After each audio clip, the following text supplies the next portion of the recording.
Hello everyone, मैं हूं राज शर्मा। स्वागत है आपका एक बार फिर से अभ्युदय की इस ऑनलाइन क्लास में। फटाफट आप सभी आ जाए ताकि आज की इस क्लास को हम स्टार्ट कर सकें।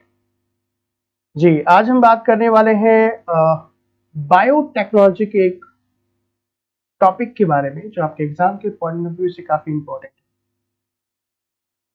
जी, मुख्यमंत्री अभ्युदय योजना के इस ऑनलाइन प्लेटफॉर्म पे आप सभी का स्वागत है। फटाफट आप सभी आ जाए ताकि आज की इस क्लास को स्टार्ट कर सकें। थोड़ी सी लेट हो गई इंटरनेट एक्टिविटी के कारण। गुड इवनिंग बच्चे, सभी आ गए। शिखा, भास्कर, मोहित। जी, तो देखो आज का जो टॉपिक है वो काफी इंपॉर्टेंट है, ध्यान रखना। वो एग्जाम आपके यूपीएससी में इस टॉपिक से मेंस में भी काफी क्वेश्चन आ चुके हैं और प्री में तो क्वेश्चन है ही है। और यूपी पीसीएस की बात करें तो यूपी पीसीएस के प्री में अभी हाल ही में इस टॉपिक से क्वेश्चन पूछा है। तो ये टॉपिक जो है आज जो मैं पढ़ाने वाला हूँ इंटरेस्टिंग है, बट थोड़ा सा डिफिकल्ट भी बोल सकते हैं। डिफिकल्ट इन द सेंस की हिंदी मीडियम वालों के लिए थोड़ा सा डिफिकल्ट हो सकता है, क्योंकि इसमें कुछ ऐसे टर्म्स हैं जो आपको याद करना है। ठीक है, आ जाए सभी।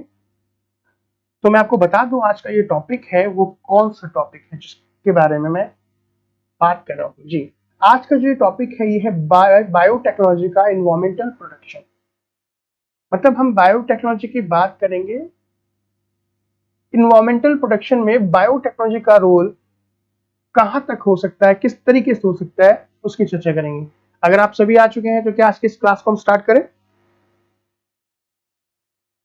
जी, तो देखिए आज हम बात करने वाले हैं बायोटेक्नोलॉजी की, जिसमें हम इन्वायरमेंट को किस तरीके से प्रोटेक्ट करेंगे वो हम देखेंगे। तो बच्चों देखो, अगर हम बात करें इन्वायरमेंटल बायोलॉजी के बारे में, तो इन्वायरमेंटल बायोटेक्नोलॉजी के बारे में तो क्या होती है। देखो, अगर हम बात करें गाइस कि बायोटेक्नोलॉजी का इन्वायरमेंटल प्रोटेक्शन में या इन्वायरमेंट की जितनी भी प्रॉब्लम्स होती हैं या इकोसिस्टम, अगर हम अपनी बात करें इकोसिस्टम के अंदर में जो भी प्रॉब्लम्स आती हैं, ठीक है, उसमें किस तरीके से बायोटेक्नोलॉजी के माध्यम से हम सही कर सकते हैं उसके बारे में हम जानकारी लेंगे। देखो बेसिकली बायोटेक्नोलॉजी क्या है, आप मुझसे कोई बताएगा? Thank you Janak Kumar, Sheetal Kashyap, good afternoon. फटाफट मुझे बता दें कि बायोटेक्नोलॉजी क्या है, उसके बाद मैं आगे बढ़ता हूं। बायोटेक्नोलॉजी का उपयोग करके हम इन्वायरमेंट को, पर्यावरण को किस तरीके से सुरक्षित रख सकते हैं। पहले मैं आपको ये बता दूं कि जिस प्रकार से हम आगे की ओर बढ़ रहे हैं, जितनी टेक्नोलॉजी आगे बढ़ रही है, जनसंख्या भी उसी तरह से बढ़ रही है, और हम क्या कर रहे हैं कि प्रकृति का दोहन पूरी तरीके से कर रहे हैं। ठीक है, हमने बहुत सारे ऐसे केमिकल सब्सटेंस बना लिए, हमने ऐसे बहुत सारे मटेरियल बना लिए जो पूरी तरीके से इस पर्यावरण के अंदर में अपघटित नहीं होते हैं, और जिसका खामियाजा हमारे नेचर को भुगतना पड़ता है। तो अब हम अपने इस इन्वायरमेंट को, हम अपने इकोसिस्टम को किस तरीके से सुरक्षित रख सकते हैं। तो अब सुरक्षित रखने में बायोटेक्नोलॉजी का क्या योगदान है वो मैं आपको बताऊंगा। तो ध्यान दीजिएगा कि जब हम इन्वायरमेंटल बायोटेक्नोलॉजी की बात करते हैं तो यहाँ पर दो चीजें पढ़ेंगे, जिसमें पढ़ेंगे पहला क्या, बायो रेमेडिएशन, और दूसरा फाइटो रेमेडिएशन। तो चलिए सबसे पहले हम बात कर लेते हैं कि बायो रेमेडिएशन क्या होती है, जैव उपचार जिसको बोल सकते हैं, क्या है। ठीक है, ध्यान दीजिएगा ये जो टॉपिक है काफी इंपॉर्टेंट है आपके मेंस के दृष्टिकोण से भी और आपके पीटी के दृष्टिकोण से भी। ध्यान देना कि अगर हम बात करें बायो रेमेडिएशन के बारे में, जैव उपचार के बारे में, तो आप बोल सकते हो कि हमारे इस वातावरण में, इस इन्वायरमेंट में, इस इकोसिस्टम में जितने भी प्रदूषक हैं उन सभी को माइक्रो ऑर्गेनिज्म के द्वारा, सूक्ष्म जीवों के द्वारा संरक्षित करना ही बायो रेमेडिएशन कहलाता है। ध्यान दीजिएगा, जैव उपचार किसे कहते हैं कि पर्यावरण में उपस्थित जितने भी पॉल्यूशन है या वायुमंडल के अंदर में या पर्यावरण के अंदर में प्रदूषकों को खत्म करने के लिए हम छोटे छोटे सूक्ष्म जीव का उपयोग करते हैं, तो उसे हम बायो रेमेडिएशन कहते हैं। क्लियर है? क्लियर है बच्चे, क्लियर है? तो अब अगर हम बात करें बायो रेमेडिएशन को, तो अब क्या बायो रेमेडिएशन को हिंदी में हमने जैव उपचार कह दिया, तो इसको और किन किन नामों से भी जानते हैं वो भी एक बार देख लेते हैं। ध्यान रखना कि बायो रेमेडिएशन की बात करें तो इसे हम बायो ट्रीटमेंट के नाम से भी जानते हैं, बायो रिकल्मिनेशन के नाम से भी जानते हैं, बायो रिस्टोरेशन के नाम से भी जानते हैं। आए समझ में? ध्यान रखना इसी के साथ साथ एक और टर्म है जिसका नाम है जेनोबायोटिक। अब ये बेसिकली क्या है जेनोबायोटिक, हम जो इसका ये जो टर्म का यूज कब करते हैं कि प्रकृति में जो भी अप्राकृतिक रूप से, या आप बोल सकते हो कि कोई भी ऐसा केमिकल जो सिंथेटिक है, कृत्रिम तरीके से है, कुछ पेस्टिसाइड्स होते हैं, कुछ पेस्टिसाइड्स होते हैं, कुछ हार्बिसाइड्स होते हैं, और जो भी अगर ऑर्गेनिक कंपाउंड की बात हम करें तो उन सभी को हम जेनोबायोटिक्स के नाम से भी जानते हैं। फटाफट आप सभी आ गए हैं तो कमेंट करके बता दें, ठीक है। गुड आफ्टरनून विकास, प्रांजल, गुड आफ्टरनून। ध्यान दीजिएगा आज का टॉपिक काफी इंपॉर्टेंट है। तो अब इन्वायरमेंट बायोटेक्नोलॉजी की बात कर रहे हैं जिसमें मैंने आपको बताया कि बायो रेमेडिएशन और फाइटो रेमेडिएशन दो ऐसे रेमेडिएशन हैं, यानी कि एक को बोल सकते हैं पादप उपचार और एक को बोल सकते हो जैव उपचार। इन दोनों उपचार के माध्यम से हम अपनी प्रकृति को वापस से सही कर सकते हैं। समझ में आ रहा है? और हम बायो रेमेडिएशन को बायो ट्रीटमेंट, बायो रिकल्मिनेशन और बायो रिस्टोरेशन के नाम से भी जानते हैं। फटाफट आप सभी आ जाए, आज की क्लास थोड़ी लेट स्टार्ट हुई है।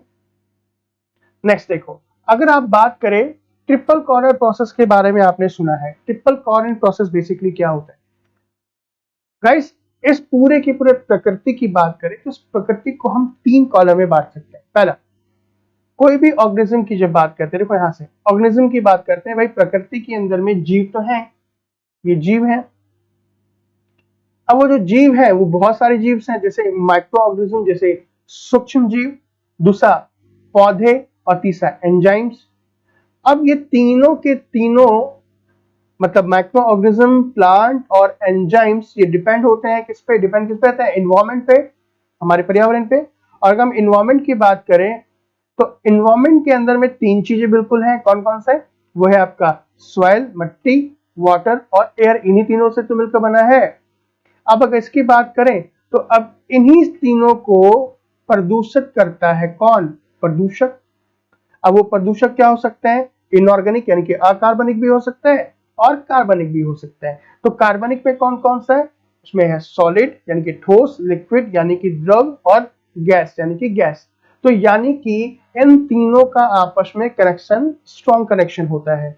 जो भी पॉल्यूंट होते हैं उनको दूर करने के लिए हम ऑर्गेनिज्म का उपयोग कर सकते हैं, या इन्हीं के माध्यम से ही फैलते हैं ऑर्गेनिज्म, प्लांट और एंजाइम्स। और ये डिपेंड करते हैं किस पे? मतलब ये किस पे निर्भर रहते हैं? इन्वायरमेंट पे, हमारी प्रकृति जो भी, जिसमें ऑयल आपका सॉलिड है, आपका सॉलिड नहीं है, सॉइल है, मिट्टी है, वाटर है और एयर है। अब इन तीनों जगह पे क्या हो सकते हैं? जो प्रदूषक है वो फैले हो सकते हैं, और वो प्रदूषक ऑर्गेनिक, इनऑर्गेनिक भी हो सकते हैं। क्लियर है ये वाला? तो नेक्स्ट देख लेते हैं। गुड आफ्टरनून रुचि। तो नेक्स्ट देखो,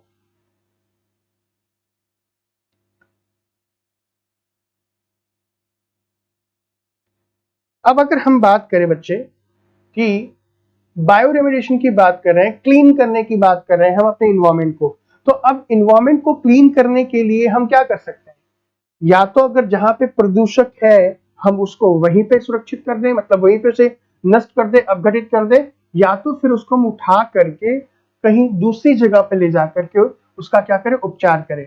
तो जो क्लीन अप प्रोसेस है, यानी कि इस पूरे के पूरे वातावरण को अगर हम शुद्ध करेंगे तो वो जो शुद्ध करने का जो प्रोसेस है वो 2 तरीके से होता है। बच्चे ध्यान रखना, ये जो मैं आपको बता रहा हूं अभी, ये अभी शायद आपके यूपी पीसीएस में भी और आपका इसमें यूपीएससी में भी क्वेश्चन पूछा है, ध्यान दीजिएगा। तो इस बात का ख्याल रखेंगे कि आज का जो टॉपिक है काफी इंपॉर्टेंट है। तो देखो, मैं बात कर रहा था किसके बारे में? कि क्लीन अप प्रोसेस के बारे में। कि क्लीन अप प्रोसेस का मतलब कि हम वातावरण को किन किन विधियों के द्वारा सुरक्षित कर सकते हैं। तो पहला जो प्रोसेस है वो है इन सीटू बायो रेमेडिएशन, और दूसरा कौन सा? Ex situ bioremediation. ये 2 प्रोसेस हैं इसको पर्यावरण को साफ करने के। अभी ध्यान दीजिएगा कि कैसे करें, मतलब ये इन सीटू का मतलब क्या होता है, एक्स सीटू का मतलब क्या होता है, हम एक बार इसको थोड़ा सा देख लेते हैं।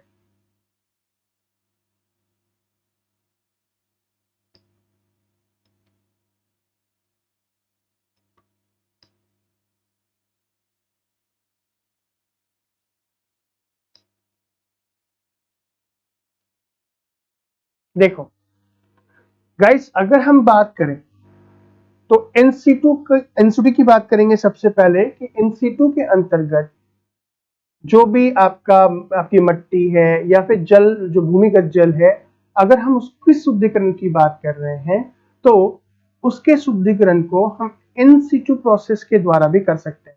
अब भाई मिट्टी की बात करें तो मिट्टी को हम एक स्थान से दूसरे स्थान उठा के तो ले जाएंगे नहीं। भाई अगर मान लीजिए किसी खेत की बात कर रहे हैं, किसी खेत में आर्सेनिक की मात्रा बहुत ज्यादा है या मान लीजिए यूरेनियम की बहुत मात्रा ज्यादा है, तो अब उसको हम वहां से उठा के तो लेके जाएंगे नहीं मिट्टी को, हमें उस मिट्टी को वहीं पे उपचार करना पड़ेगा। मतलब मिट्टी के अंदर में जो भी केमिकल की मात्रा है हमें वहीं पे सही करना पड़ेगा। तो अगर जो भी प्रदूषण है, जो भी प्रदूषण प्रदूषकों की वजह से हुआ है, अगर हमें उसी जगह पे उसका उपचार करना हो तो उसे हम इन सिटू बायोरेमेडिएशन कहते हैं। मतलब क्या हो गया कि मान लीजिए कि पानी में तेल गिर गया, उस पानी में तेल जो गिर गया उस तेल को हमें हटाना है, तो अब हम पानी को तो उठा के ले जाएंगे नहीं, अब हम क्या करेंगे, वहीं पे उसका उपचार करेंगे।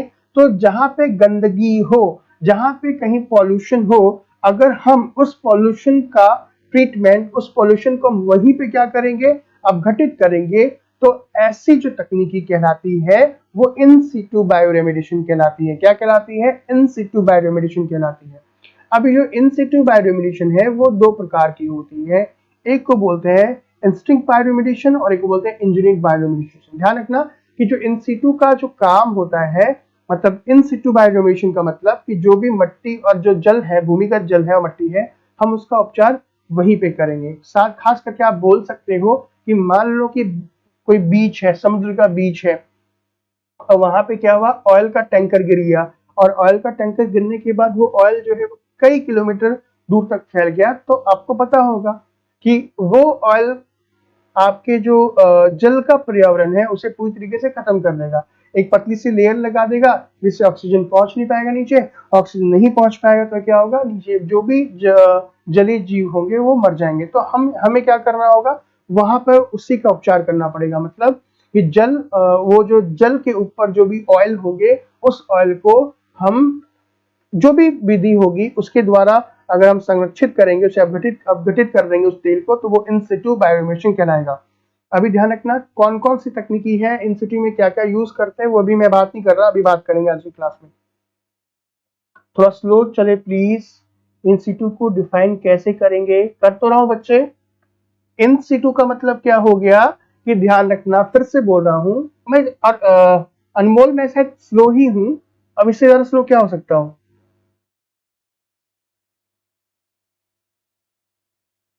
हाँ, गैबेज को गड्ढा करके भी डाल सकते हैं, मैं बता रहा हूं बच्चों। इन सिटू का मतलब फिर से सुनो कि कोई भी प्रदूषक जिसका उपचार हम उसी जगह पे करते हैं जहां पर वो उत्पन्न हुआ है, तो उसे इन सिटू रेमेडिएशन कहते हैं। छाया, गुड आफ्टरनून बच्चे। उसे क्या कहते हैं? इन सिटू रेमेडिएशन कहते हैं। तो एक्स सिटू रेमेडिएशन किसे कहेंगे? देखो, एक्स सिटू रेमेडिएशन किसे कहते हैं? एक्स सिटू रेमेडिएशन का मतलब होता है कि अगर कहीं पर पॉल्यूशन हुआ है, प्रदूषक अगर वहां पे बहुत ज्यादा मात्रा में है, तो उस प्रदूषक को हम निकाल करके किसी दूसरे स्थान पे ले जा करके उसको क्या करते हैं, अपघटित करते हैं, तो उसे एक्स सिटू बायोरेमेडिएशन कहते हैं। अगर आपने सुना होगा, बायोटॉयलेट के बारे में सुना होगा, देखा, या फिर आप अपने घर में जितने भी लोग हैं वो बनाते हैं ना, गोबर गैस का नाम सुना है? गोबर गैस, गोबर गैस, गोबर गैस की जैसे देखो मैं बताता हूं अच्छी तरीके से। जैसे मान लो कि ये एक गोबर गैस प्लांट मैंने बना लिया, ओके, ये मैंने गोबर गैस प्लांट बना लिया और यहाँ पे ढेर सारा गोबर है। भाई मतलब गोबर का मतलब यहाँ पे गौशाला है। अब गौशाला में गोबर यहाँ पे गाय कर दी, तो क्या यहाँ पे से खत्म करेंगे? नहीं ना। अब इस गोबर को हम ले जाएंगे, ले जाने के बाद क्या करेंगे, गोबर गैस के इस कंटेनर में डाल देंगे। तो अब जहां पे ये प्रदूषक जो भी वेस्ट पदार्थ है, या फिर गोबर की बात ना करके आप क्या कर लो, आप अपनी किचन की जो वेस्टेज होते हैं, चाहे वो फलों के छिलके हो गए, सब्जियों के वेस्ट हो गए, उन सभी को ले जाकर के भी अगर हम किसी गड्ढे में डाल देंगे, तो वो भी तो हम क्या कर रहे हैं भाई, अगर मान लो कि हमने अपने किचन के वेस्ट को, बहुत सारे वेस्ट को क्या कर दिया, हमने खुले में फेंक दिया, तो वो खुले में सड़ने लगेंगे, इससे गैसेस निकलेंगी और भी बहुत सारे बैक्टीरिया पनपेंगे, तो ये भी तो एनवायरमेंट को दूषित करना ही हुआ। तो हमने क्या किया, जो भी कचरा है, कौन सा कचरा, हमारे किचन का कचरा, उस किचन के कचरे को हम ले जा करके हमने क्या कर दिया, बायोगैस का नाम तो सुना होगा, गोबर गैस का भी नाम सुना होगा, ठीक है, हमने उसमें डाल दिया और यहाँ पे दे दिए, ये अपघटित हो गया। अपघटित होने के बाद ये खत्म भी हो जाएगा, मतलब खाद भी बन जाएगा और इससे कुछ जो गैस निकलेगी उसका उपयोग भी कर लेंगे। तो इस तरीके से क्या हुआ कि हमने कहीं दूसरे जगह पर स्थित किसी कचरे को हम कहीं और ले जाकर अपघटित करें, तो उसे क्या बोलते हैं, एक्स-सी2 कहते हैं। क्या बोलते हैं, एक्स-सी2 बायोरेमेडिएशन कहते हैं। अब क्लियर है, अब क्लियर है? चलो, अगर क्लियर है तो मुझे बताओ कि हाँ क्लियर है, तब मैं आगे बढ़ूंगा।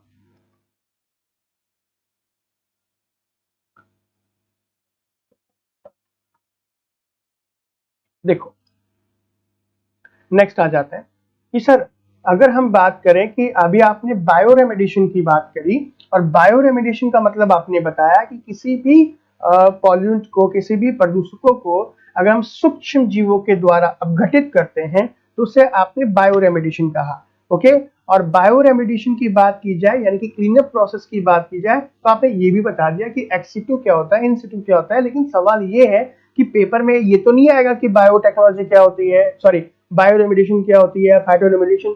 बच्चे यूपीएससी में क्वेश्चन पूछा जा चुका है कि बायोरेमेडिएशन और फाइटोरेमेडिएशन क्या है, लेकिन आपको यहाँ पे क्या कुछ बैक्टीरिया के नाम भी पता होने चाहिए, क्योंकि भाई आप बायोटेक्नोलॉजी बायोरेमेडिएशन पढ़ रहे हो, आप पढ़ रहे हो कि सूक्ष्म जीवों के द्वारा हम किसी भी हानिकारक पदार्थों को अपघटित करते हैं, तो बस उस जो माइक्रो ऑर्गेनिज्म है, वो सूक्ष्म जीव है, उसके बारे में तो पता करना पड़ेगा। तो देखो, बेसिकली अगर हम की तो बहुत सारे नॉर्मल भी बैक्टीरिया हैं, लेकिन हम आजकल लैब के अंदर में इस प्रकार के बैक्टीरिया को बनाते हैं, तो उसे हम बोल सकते हैं GE bacteria, genetically engineered bacteria बोल सकते हैं उसे, ठीक है।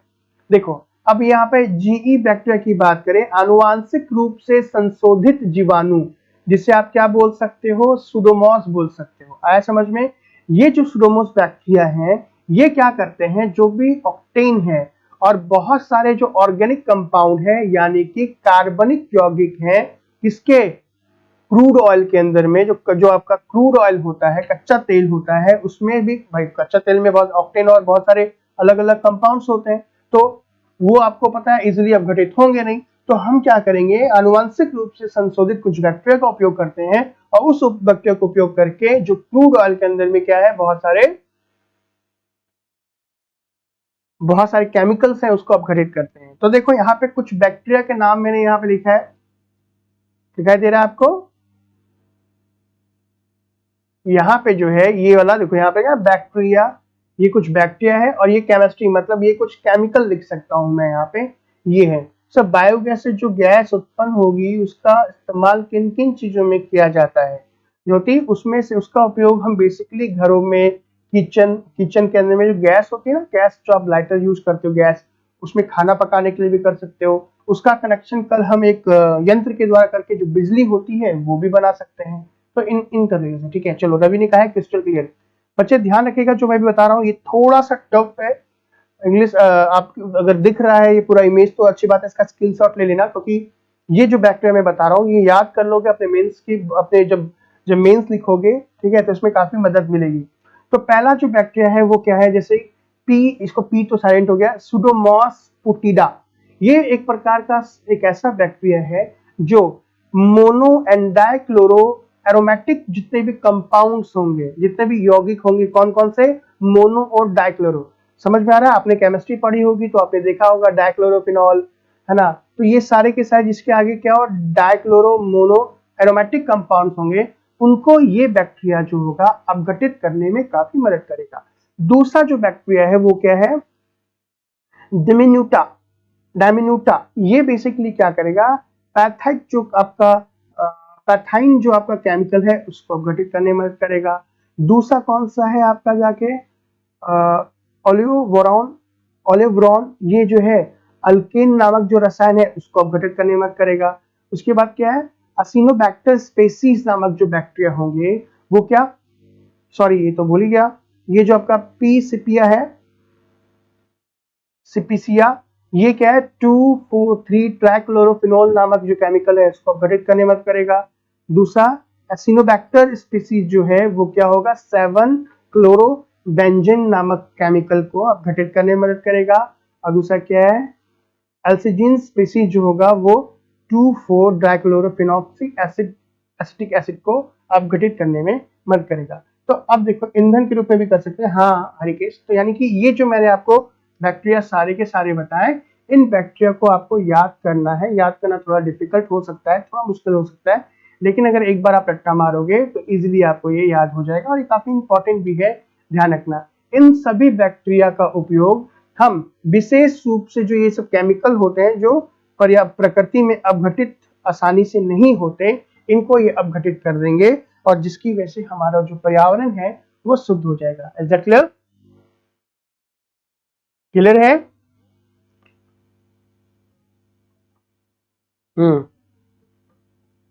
चलो आगे बढ़ते हैं।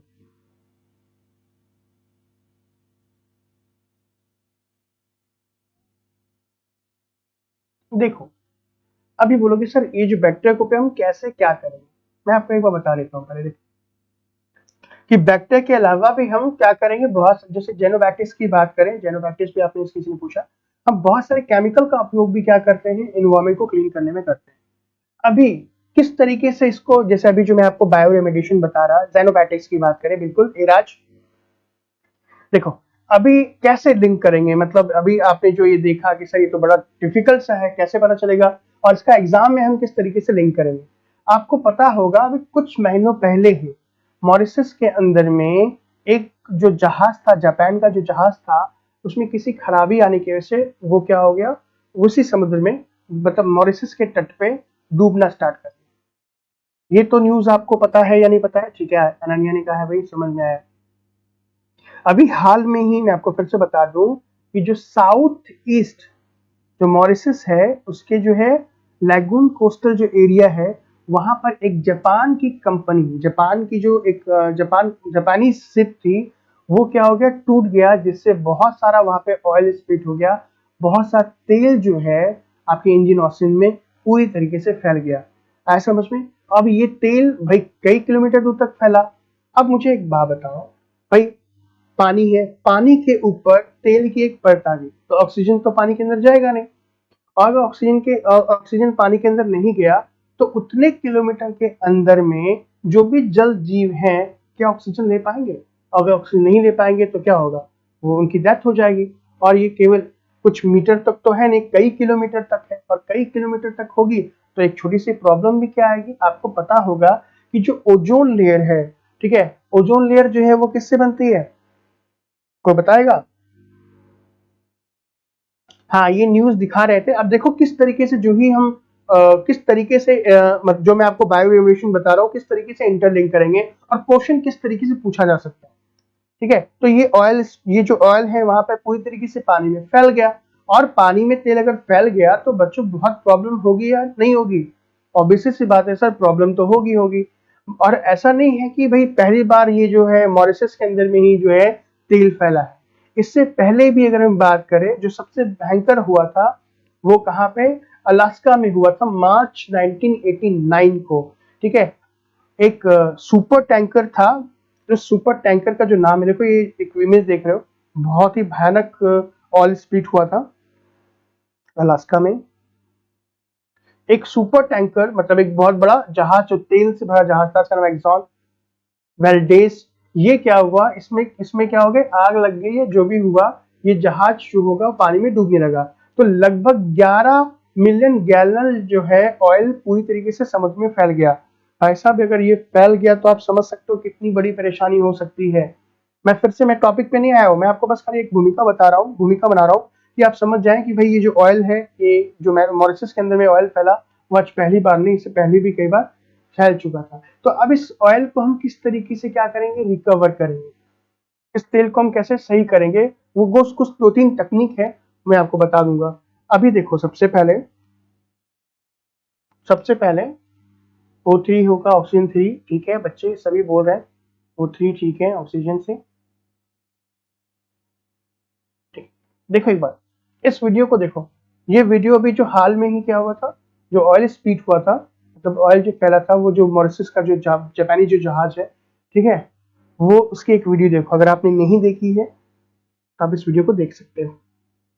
कहाँ गया?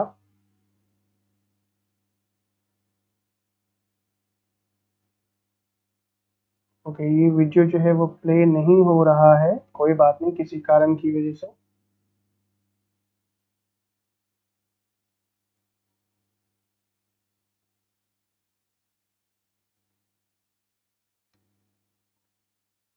ये ऑयल अभी ये वीडियो प्ले नहीं हो रहा, अदरवाइज मैं दिखाऊंगा। सब कुछ ऐसा बैक्टीरिया होते हैं जो डीजल खाते हैं, उनसे क्लीनिंग की जाती है। ये बैक्टीरिया जेनेटिकली इंजीनियर्ड बैक्टीरिया कहे जाते हैं। बिल्कुल अनमोल, मैं बता रहा हूँ बच्चे, ये तो हर साल ही जहाज से ऑयल के रिसाव होता है, जिससे समुद्र में मुकाम होता है। हाँ बिल्कुल सही कहा बच्चे।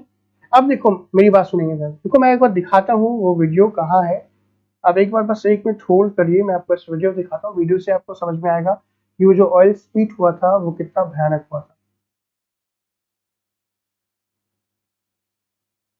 तो बस 1 मिनट होल्ड कीजिएगा, मैं आपको वो वीडियो दिखाता हूँ।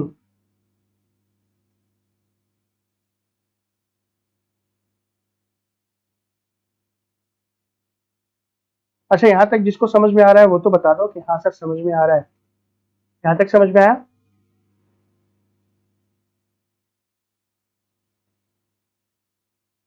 बस 1 मिनट का टाइम दीजिए, मैं वो वीडियो निकाल रहा हूँ, वो वीडियो दिखाता हूँ आपको।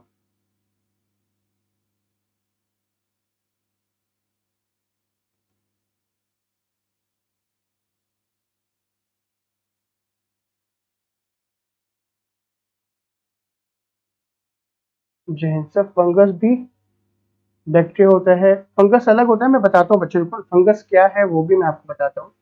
नो प्रॉब्लम, ओके ठीक है चलो। जब करना ही है तो फिर अच्छे तरीके से देखते हैं। Good afternoon, study time. Okay, सबको समझ में आ रहा है। ऐसे आप सभी समझदार हैं, मुझे पता है।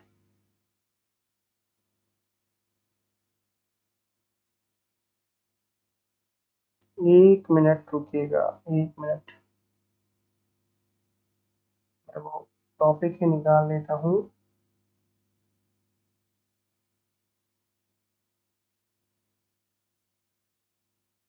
हम्म,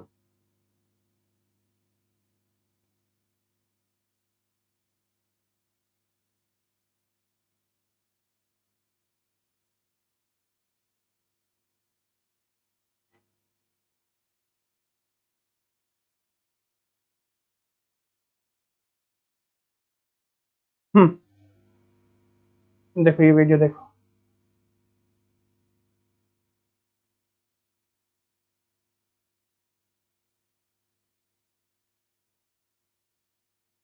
शायद थोड़ा थोड़ा सा रहा है, मतलब मैं समझा नहीं क्या थोड़ा थोड़ा सा रहा है, मुझे आप बता दें।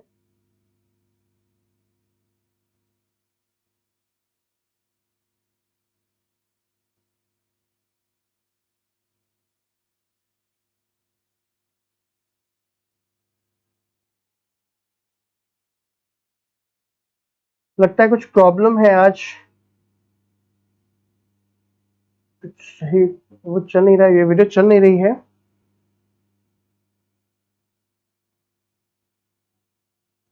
चलो कोई ना, फिर किसी दिन देखते हैं, आज इसी को आगे बढ़ाते हैं ना।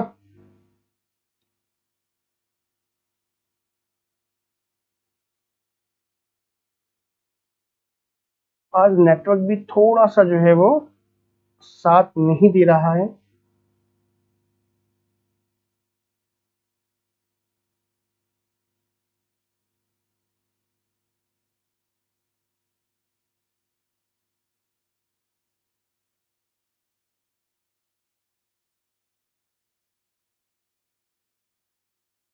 आज नेटवर्क प्रॉब्लम है। सब वीडियो अगर नहीं चल रही है तो इट्स ओके, आप इतना अच्छा समझा रहे हैं।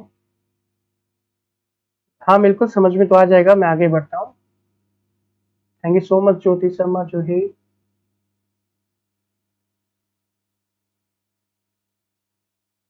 Thank you Amol sir. I am a doctor and this is my favourite topic. क्या बात है। हाँ मैं समझा देता हूँ और सोर्स फाइल से प्ले कीजिए। मैं कर रहा हूँ लेकिन यहाँ पे थोड़ी सी प्रॉब्लम आ गई, बट कोई ना, मैं स्टार्ट कर देता हूँ उनको। इसको मैं नेक्स्ट मतलब इसको अच्छे से ये समझा ही देता हूँ। देखो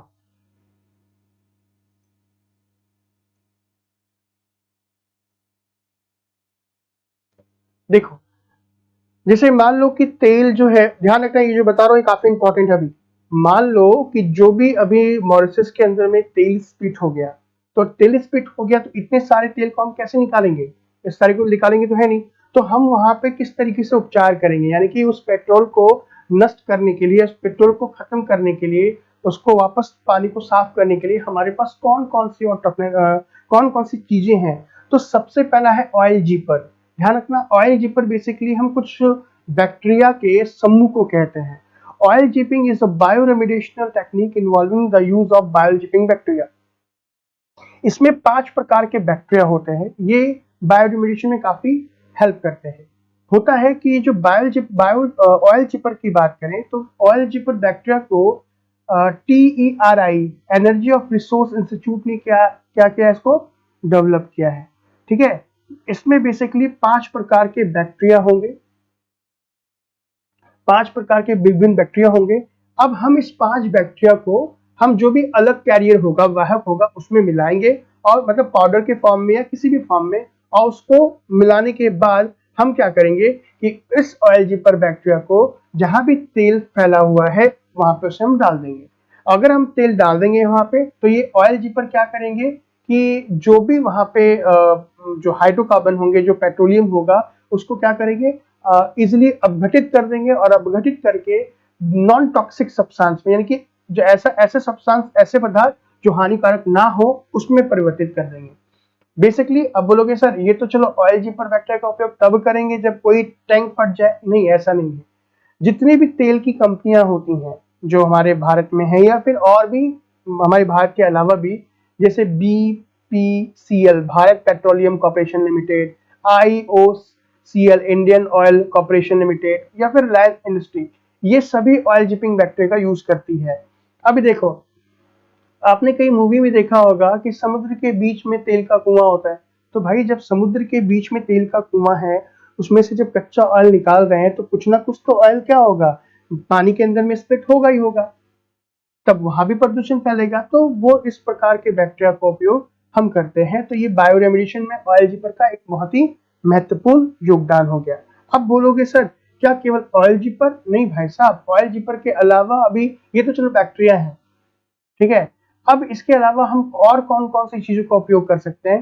तो ध्यान रखना, अभी हमारे वैज्ञानिकों ने एक कंपाउंड, एक यौगिक बनाया है जिसका नाम है गिलेटर। क्या नाम है? गिलेटर।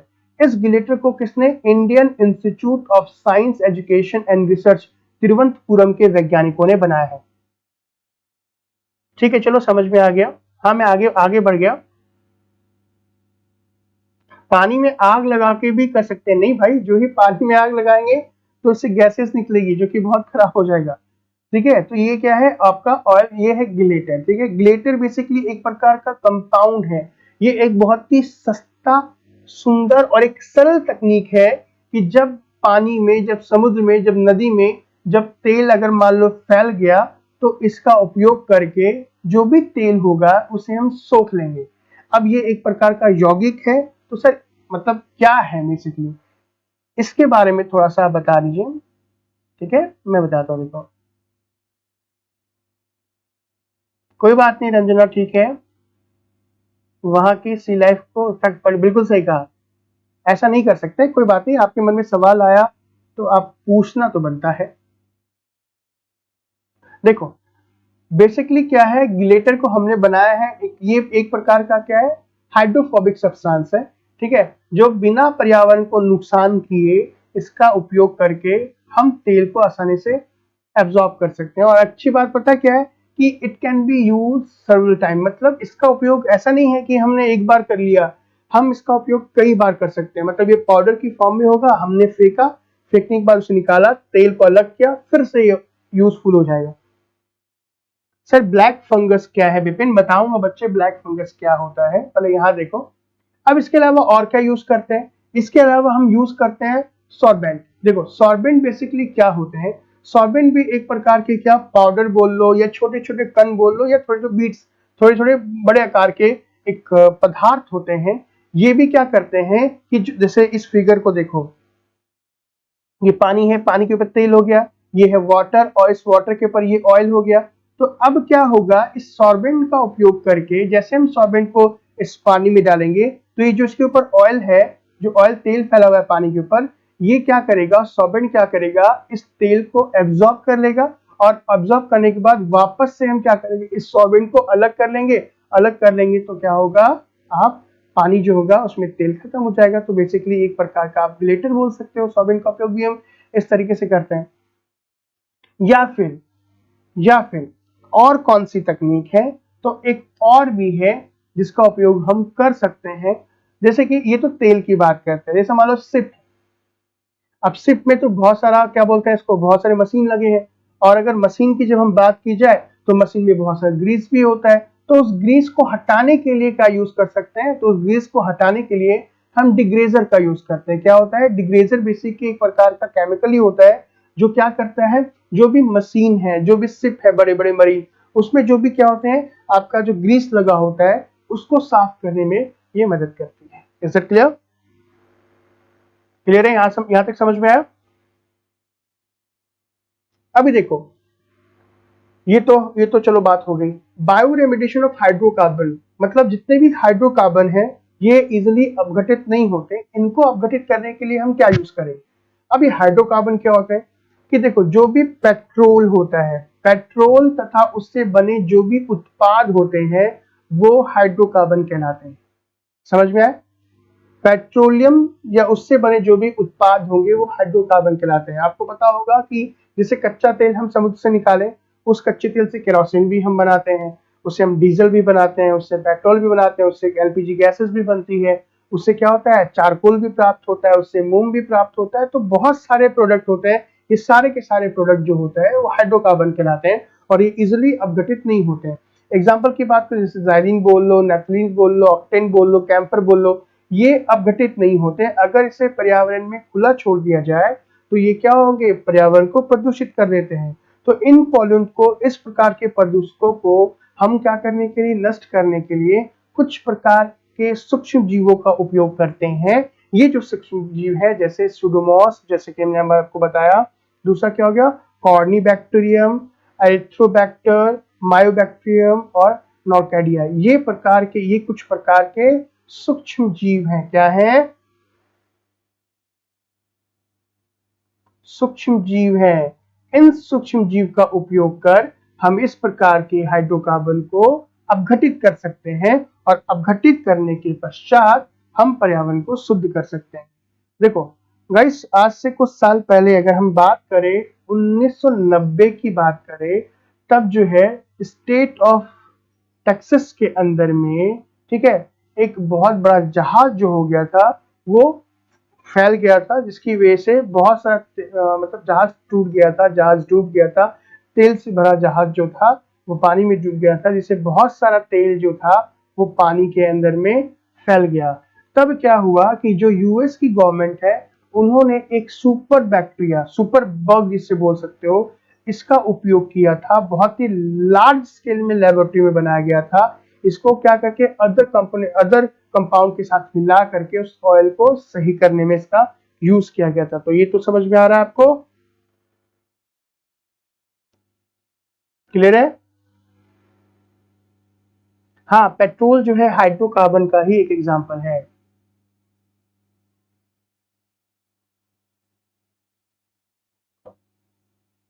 क्या लिखा है बच्चे? मयंक, मैं समझा नहीं मत।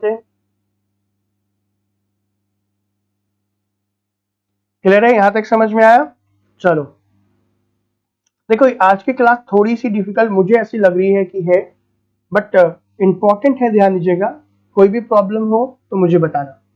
अब एक बात बताओ सर, ये सूक्ष्म जीव एंड ऑल कंफ्यूज क्रिएट करता है। प्लीज आप हिंदी इंग्लिश दोनों वर्ड ओके। ओके नीलम, ये जो सूक्ष्म जीव की बात कर रहा था, this is called micro organism, है ना? कोई ना, मैं आगे से ख्याल रखूंगा, मैं इसकी हिंदी बता दूंगा, मैं हिंदी इंग्लिश दोनों बोलूंगा, ठीक है?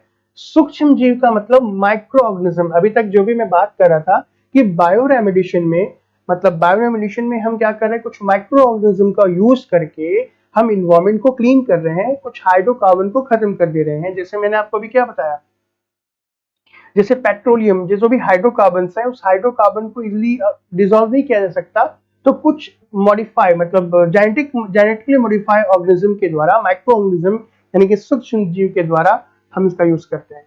अच्छा, अब देखो क्वेश्चन किस तरीके से पूछता है। मैं फिर से कह रहा हूं, ध्यान रखना कि हर एक चीज को आप क्या करोगे, करंट, जैसे करंट से कैसे इंटरलिंक करोगे। जैसे हम बात कर रहे हैं क्या कि बायोटेक्नोलॉजी का उपयोग इन्वायरमेंटल के प्रोडक्शन में।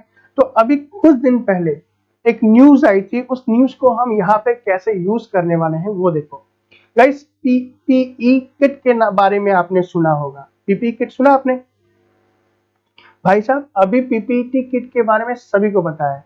जब से कोरोना आया है, डॉक्टर या फिर आप भी अगर मार्केट जाते हो, हॉस्पिटल जाते हो, तो एक पीपीटी किट पहनते हो। ये पीपीटी किट बेसिकली एक प्रकार का प्लास्टिक है या नहीं है? अब ये जो प्लास्टिक है, आपको भी अच्छे तरीके से पता है, आपने बहुत सारे आर्टिकल पढ़े, द हिंदू अगर आप पढ़ोगे तो बहुत सारे आर्टिकल आपने पढ़ा होगा कि भाई पीपीटी किट जो है प्लास्टिक से मिलकर बना है, हमने उसको एक बार यूज कर लिया, भाई पीपीटी किट पहन लिया। पीपीटी किट पहनने के बाद हमने उसे क्या किया, प्रॉपर तरीके से क्या उसको क्या क्या किया, अपघटित किया। हाँ, मैं इंग्लिश में भी लेके आऊंगा, ठीक है, चलो कोशिश करूंगा। बच्चे, इतना ही करने में बहुत टाइम बीत जाता है। आपको क्या लगता है कि आपके लिए 1.5 घंटे की क्लास होगी, लेकिन इस 1.5 घंटे के पीछे जो पूरा का पूरा ये जो देख रहे हो आप, सारे के सारे न्यूज को कलेक्ट करना, फिर इसको अरेंज करना, ये काफी मुश्किल वाला काम होता है। बट नहीं, मैं आपका जो आपने जो सुझाव दिए है, उस सुझाव को मैं कोशिश करूंगा अमल में लेके आऊंगा, ठीक है? हाँ, मैं रखूंगा ज्योति, मैं पक्का पक्का। तो देखो, ये जो पीपीटी किट है, ये बेसिकली प्लास्टिक से मिलकर बनते हैं, और ये जो प्लास्टिक जो है, ये हम फेंकने के बाद, हम इसे फेंक देते हैं, कचरे से नदियों में जाता है, नदियों से फिर ये समुद्र में जाता है, जिससे क्या होता है कि आपके जल जीवन को भी, जो आपकी वाटर बॉडीज है, वाटर लाइफ है, उसको भी नुकसान पहुंचता है। तो हमारे वैज्ञानिकों ने बड़ा अच्छा सा तोड़ निकाल दिया इसका। अब हम इस पीपीटी किट को बायोफ्यूल में कन्वर्ट कर देंगे, यानी कि जैव तेल में कन्वर्ट कर देंगे। ये एक बहुत अच्छी खबर है, एक अच्छी न्यूज है, ठीक है, कि जो भी पीपीटी किट का यूज अब हम जो करेंगे, अगर इसे फेंकना चाहे फेंक दें, लेकिन इसको हम क्या करेंगे, एक प्रोसेस के माध्यम से बायोफ्यूल में कन्वर्ट कर देंगे। और ये एक नई स्टडी है, अगर ये सक्सेस हो जाती है तो ध्यान रखना, ये काफी अच्छी बात होगी। तो ये पीपीई किट का क्या नाम है पूरा? पर्सनल प्रोटेक्टिव इक्विपमेंट बोलते हैं इसे। इसका उपयोग हम क्या करेंगे, रीयूजेबल लिक्विड फ्यूल पे कर सकते हैं। सर, आप मुझे असिस्टेंट रख लीजिए, क्या बात है? बिल्कुल, अगर ऐसी बात है तो आप मुझे मैसेज कीजिएगा, हम मिलके काम करते हैं। बोले, देखो रिसर्चर्स, देखो ध्यान रखना कि गाइस, अभी जितने भी हमारे वैज्ञानिक हैं, उन्होंने क्या किया कि जो पीपीटी, जो वेस्ट पीपीटी है, ठीक है, उसको हम उसका फ्यूल बनाएंगे, बायोफ्यूल बनाएंगे, एक प्रकार के केमिकल प्रोसेस से। उस प्रोसेस का नाम है क्या? पायरोलाइसिस। ध्यान रखना कि एक ये पायरोलाइसिस वर्ड काफी इंपॉर्टेंट है। पायरोलाइसिस वर्ड बेसिकली क्या है? एक ऐसा वर्ड, एक ऐसा प्रोसेस है जिसमें हम कुछ प्लास्टिक के को केमिकल रिएक्शन के माध्यम से, ठीक है, केमिकल प्रोसेस के माध्यम से हम उसका उपयोग किसमें कर लेंगे? बायोफ्यूल में कर लेंगे। और ये जो प्रोसेस कहलाएगी, ये प्रोसेस जो होगा उसे हम बोलेंगे पायरोलाइसिस, ठीक है?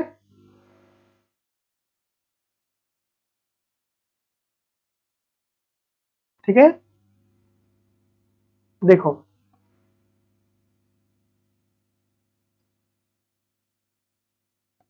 आज जो है ये नेटवर्क काफी प्रॉब्लम कर रहा है।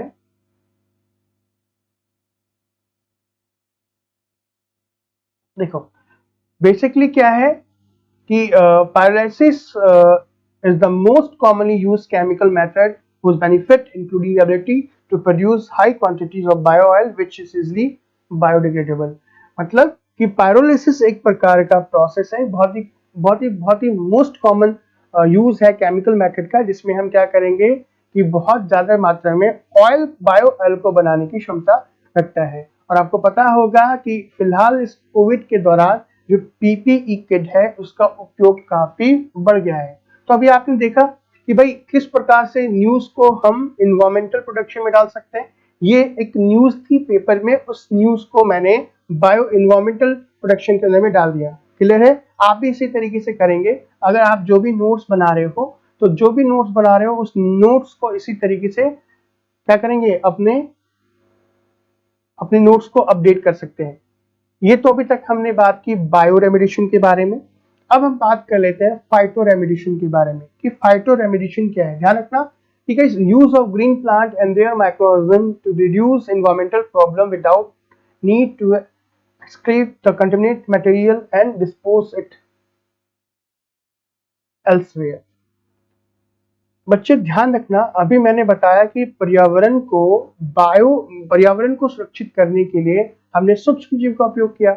अब जब हम पर्यावरण को पौधों के माध्यम से तथा उसके कुछ माइक्रो ऑर्गेनिज्म के माध्यम से सुरक्षित करते हैं या फिर प्रदूषकों को नष्ट करते हैं, तो उसे हम फाइटो रेमेडिएशन कहते हैं, जैव उपचार कहते हैं। फिर से सुनिएगा कि पर्यावरण में उपस्थित प्रदूषकों को जब पौधों तथा उसके माइक्रो ऑर्गेनिज्म, उसके सूक्ष्म जीवों के द्वारा जब हम सुरक्षित करते हैं तो उसे फाइटो रेमेडिएशन कहते हैं। क्या कहते हैं? फाइटो रेमेडिएशन कहते हैं। अब फाइटो रेमेडिएशन में 6 प्रकार के प्रोसेस आते हैं। कौन कौन से प्रोसेस हैं उसको देखो। सर वीडियो की क्वालिटी थोड़ा लॉक कर दीजिए, एमबी बहुत तेज जाती है। प्रांजलि बच्चे आप ऐसा कर सकते हैं कि आपके फोन में जब आप फोन को फुल स्क्रीन पे करोगे तो बगल में 3 डॉट है, उस 3 डॉट को जब क्लिक करोगे तो वहां पे वीडियो क्वालिटी होगी, आप उस वीडियो क्वालिटी को कम कर लो, अच्छी हो जाएगी। ठीक है, आ जाओ।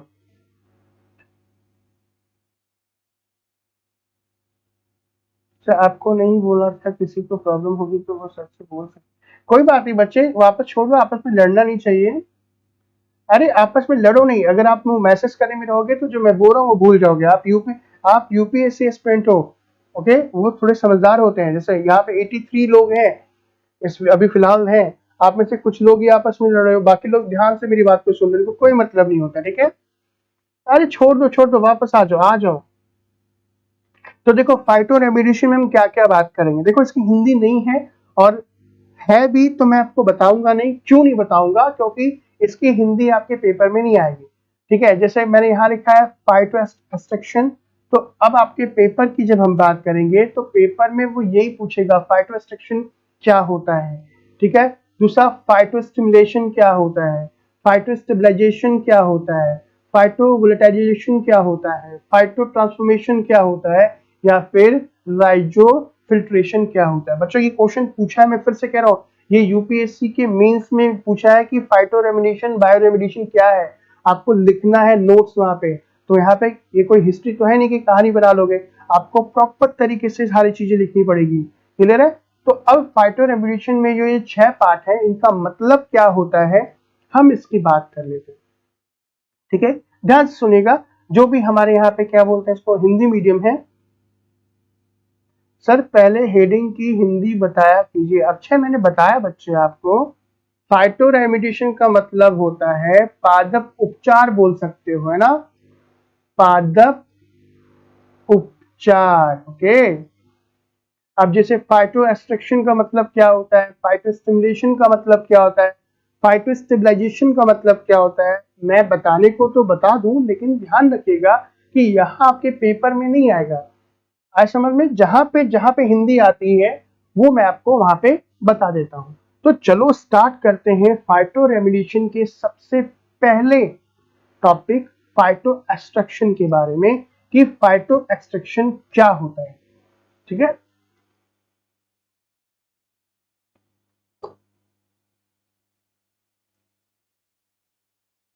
देखो फाइटो एक्सट्रैक्शन का मतलब क्या होता है। पहली बात तो ध्यान रखना, कि जैसे मैंने आपको बताया था इन सीटू और एक्स सीटू, तो जो प्लांट के द्वारा उपचार किया जाता है, जो रेमेडीज होती है, वो बेसिकली इन सीटू होती है, वो वहीं के वहीं होती है। तो पहला जो है वो है फाइटो एक्सट्रैक्शन, ठीक है। ओके सर, टॉपिक का नाम एंड डेट डलवाया करो, वीडियो अपलोड जब करते हैं। ओके चलो ठीक है, आपकी बात मान लेते हैं और नेक्स्ट टाइम से ही हम करेंगे। ओके तो देखो, फाइटो एक्सट्रैक्शन का मतलब क्या होता है भाई। अब मान लो कि आपका खेत है। अब आपके खेत में मान लो कॉपर की मात्रा ज्यादा है, आपके खेत में जिंक की मात्रा ज्यादा है, आपके खेत में आर्सेनिक की मात्रा ज्यादा है। तो अगर इन सभी की मात्रा ज्यादा होगी तो वहां पर जो फसल होंगे वो प्रॉपर तरीके से नहीं होगी। क्या समझ में भाई, कुछ फसल हो सकती है, कुछ फसल नहीं होगी। क्यों? क्योंकि उस मिट्टी में कुछ ऐसे रसायन की मात्रा ज्यादा हो गई है जो वहां पे किसी विशेष प्रकार के पौधों के लिए सही नहीं है। तो अब उस मिट्टी से उस प्रकार के रसायन को हम कैसे अलग करेंगे? हम छान के तो अलग नहीं कर सकते, तो हम फाइटो रेमेडिएशन के द्वारा कर सकते हैं। और फाइटो रेमेडिएशन के अंदर भी फाइटो एक्सट्रैक्शन विधि के द्वारा हम वहां पे उपस्थित कुछ हानिकारक पदार्थों को अपघटित कर सकते हैं।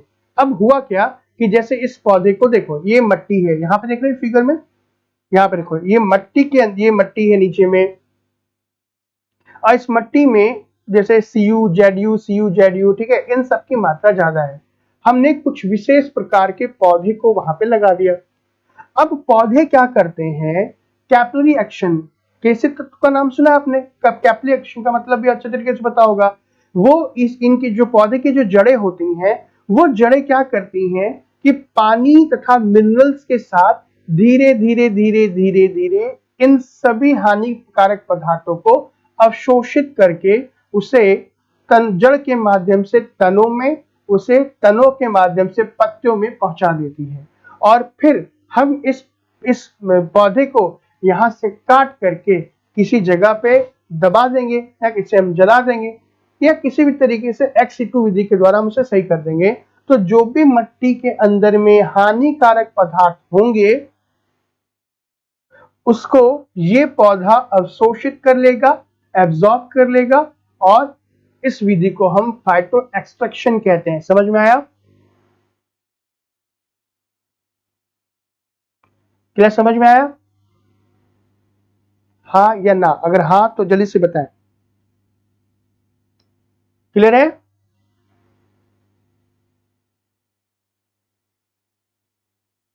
बिल्कुल ज्योति, बिल्कुल करते हैं बच्चे। क्लियर है? समझ में आया आपको फाइटो एक्सट्रैक्शन का मतलब? अब आपका सवाल ये कि सर, अब जैसे आपने फाइटो एक्सट्रैक्शन की बात तो कर ली आपने, अब मुझे ये बता दीजिए कि जो फाइटो एक्सट्रैक्शन होता है, ठीक है, वो ऐसे कौन कौन से पौधे का उपयोग करते हैं जो फाइटो एक्सट्रैक्शन में यूज होगा? ये महत्वपूर्ण है। तो मैं आपको कुछ पौधों के बारे में थोड़ा आगे बताऊंगा, अभी मैं प्रोसेस बता देता हूं, ठीक है। अब ये जो फाइटो एक्सट्रैक्शन की बात की जा रही है, ये फाइटो एक्सट्रैक्शन दो विधि से कर सकते हैं। अब उसकी कौन कौन सी विधि है एक बार देख लो, ठीक है। Sir every type of plant can do it, Prateek, हाँ सारे के सारे प्लांट कर सकते हैं, लेकिन कुछ विशेष प्रकार के, कुछ स्पेशल केमिकल को एब्जॉर्ब करने के लिए कुछ स्पेशल प्लांट की आवश्यकता होती है। जैसे यूरेनियम का नाम सुना होगा आपने। यूरेनियम एक प्रकार का रेडियो एक्टिव एलिमेंट है, ठीक है। इसे अगर ये आपके मिट्टी में है तो इसे कोई भी प्लांट एब्जॉर्ब नहीं कर सकता। सनफ्लावर एक ऐसा फ्लावर है जो इसे एब्जॉर्ब करता है। आपको पता होगा कि जापान के अंदर में यूरेनियम एक बम फटा था ना। आज भी वहां पे ऐसे बहुत सारे ऐसे लोग हैं जिसके अंदर में म्यूटेशन हो चुका है यूरेनियम की मात्रा की, यूरेनियम की वजह से जो हानि हुई, रेडिएशन हुई, आज भी उनकी बॉडी के अंदर में क्या हो गया, सडनली चेंज हो जाते हैं। मतलब वो जापान में जो भी बच्चे पैदा होते हैं, किसी का हाथ नहीं, किसी का कमर नहीं, किसी का पैर नहीं, किसी की आंख नहीं। तो इस प्रकार के कुछ इस प्रकार के ऐसे क्या है, मतलब वहां पे बच्चे हैं जिनके जीन में म्यूटेशन हो चुका है। तो आज भी वहां पे बहुत ज्यादा मात्रा में क्या उगाया जाता है, सनफ्लावर उगाया जाता है जापान में। क्यों? क्योंकि सनफ्लावर मिट्टी में से यूरेनियम को अवशोषित करने में काफी मदद करती है। ओके, चलो आप पढ़ाए समझ आना है, ऐसा कैसा हो, नहीं कोशिश तो की जाए कि भाई जो मैं पढ़ा रहा हूं समझ में आना भी चाहिए बच्चे।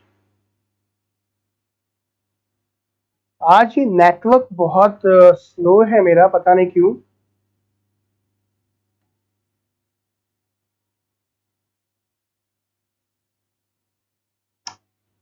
एक मिनट, ये लैग कर रहा है।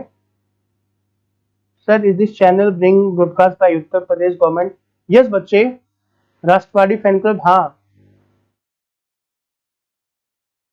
एक मिनट, ये लैग कर रहा है, एक बार देख लेता हूँ क्या हो रही है प्रॉब्लम।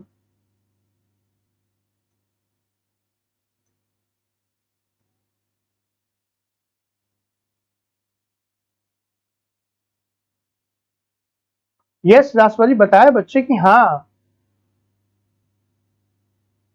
चलो समझ में आना चाहिए।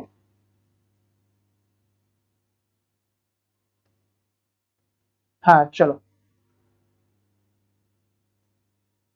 देखो, अब ये जो प्रोसेस है कौन सा, फाइटो एक्सट्रैक्शन का, ये दो तरीके से। पहला का है जैसे नेचुरल, अभी किसी ने पूछा ना सर हाइड्रा का, हाँ क्या हाइड्रा का भी हाँ बिल्कुल बिल्कुल,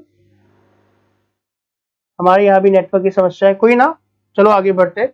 देखो जैसे कि अभी किसी ने पूछा sir all type of plant, basically natural की बात करें, मतलब प्रकृति में बात करें, तो बहुत सारे ऐसे पौधे हैं जो प्राकृतिक रूप से सारे के सारे केमिकल को एब्जॉर्ब कर लेते हैं, लेकिन हमें विशेष प्रकार के, ध्यान दीजिएगा, विशेष प्रकार के केमिकल का उपयोग कर, विशेष प्रकार के प्लांट का उपयोग करके हम क्या करते हैं, अलग अलग या फिर हार्मोन्स का, प्लांट हार्मोन का उपयोग करके अलग अलग केमिकल को भी एब्जॉर्ब करने में मदद करते हैं, अलग अलग केमिकल को भी एब्जॉर्ब करते हैं। जैसे अगर देखा जाए एक प्रकार का ये पौधा,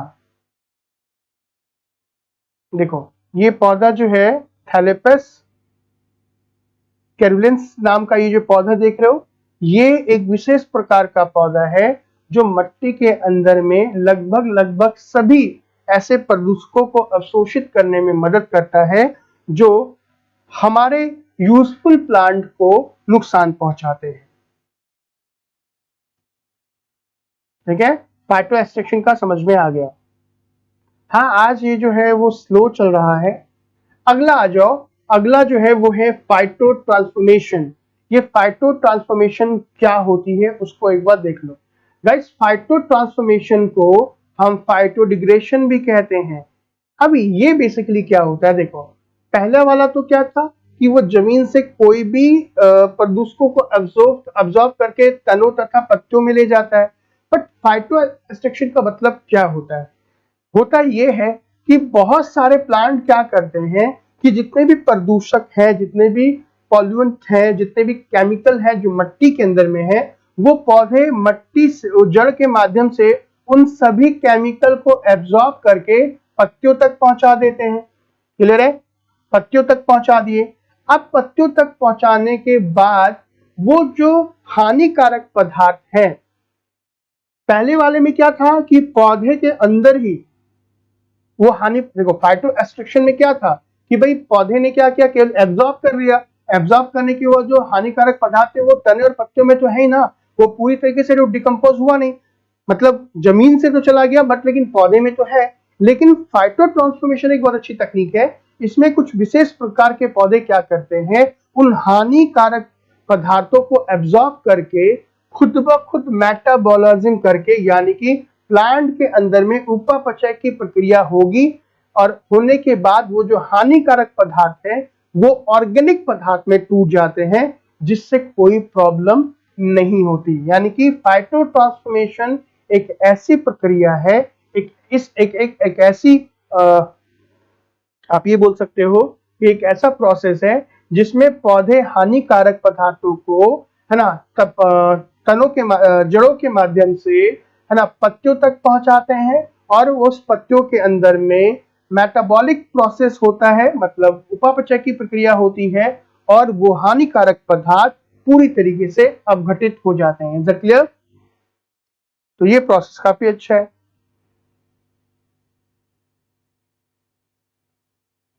दूसरा देखो, अगला है फाइटोस्टिमुलेशन।